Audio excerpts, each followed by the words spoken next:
Dan and I brought the Badass Body Shop out to Oviedo for the Oviedo Cops and Cars for Kids show, and we brought Safari HP's RSOV, the Ranger Special Operations Vehicle, one of only a very few left, and the only one in civilian hands. Now, there's going to be plenty of footage coming up on a future episode of Badass Body Shop from the show, but the RSOV was a hit with not just humans.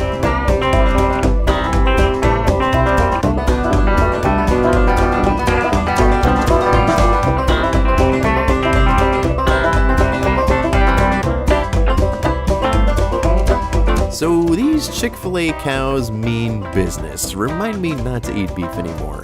Anyway, more footage will be coming from this show on a future episode of Badass Body Shop, so make sure you subscribe, like us on Facebook, follow on Instagram and Twitter so you don't miss any of the future upcoming videos. Thank you very much for watching, guys. Stay badass.